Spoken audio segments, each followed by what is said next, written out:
النهارده هنعمل عدس بجبه. طبعا كلنا مفيش حد في البيت ما بيعملش عدس بجبه، بس هنعمله بطريقه حلوه وطعمه جميل. عايزين عدس بجبه، عايزين بصل، معلقه ثوم، طماطم مبشوره.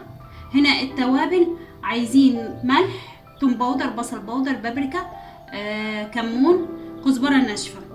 التومه دي هنعمل بيها الطشه في الاخر. اول حاجه هنعمل ايه؟ هنجيب حله وهنحط فيها العدس بجبه بتاعنا.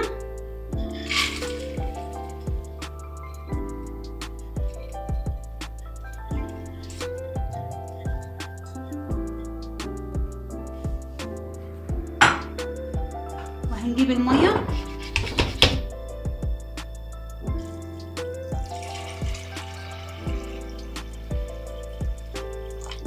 هنحط كل مكوناتنا هنا في الحله مع بعض. هنحط معلقه الثوم، وهنحط البصل،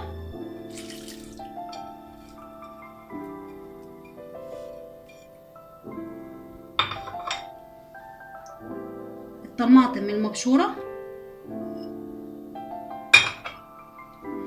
هنحط كل التوابل بتاعتنا دي. الملح ممكن نزود.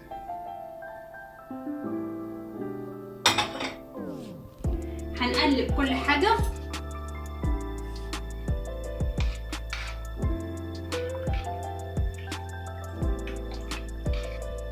وكده نسيبهم على النار لغايه لما يستووا، ونغطيهم بالغطا ونسيبهم لحد ما يستووا.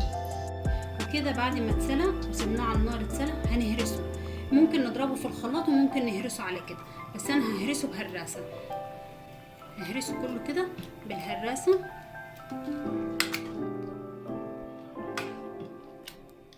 كده بعد ما هرسناه وخلصنا هرسه خالص، هننقل العدس وهنعمل التومه. هنجيب الطبق فيها زيت، وهنجيب التومه اللي خليناها،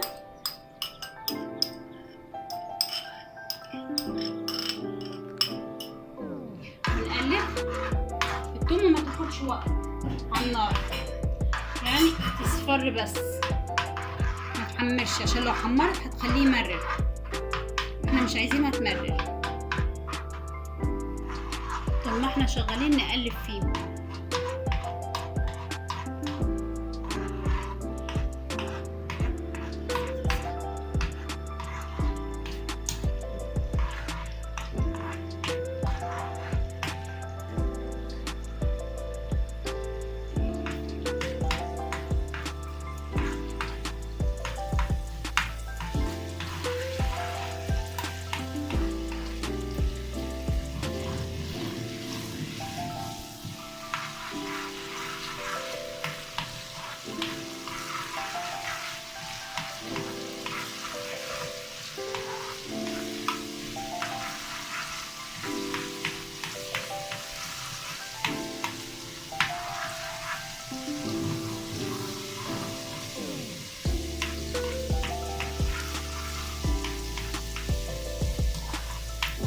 بتاعتنا ابتدت تصفر اهي، جهزت على الطشه.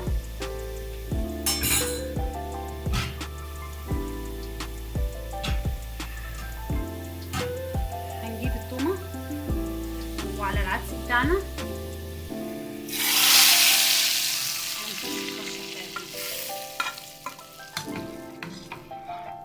ونقلب العدس بتاعنا، وهنغرف العدس بتاعنا دلوقتي. كده خلصنا اكلتنا النهارده. عملنا العدس بجبه، وقدمنا جنبيه سلطه خضراء وطعميه وعيش بلدي. لو عجبكم الفيديو ما تنساش تعملوا شير ولايك للفيديو، ولو اول مره تشوف الفيديو ما تنساش تعمل سبسكرايب.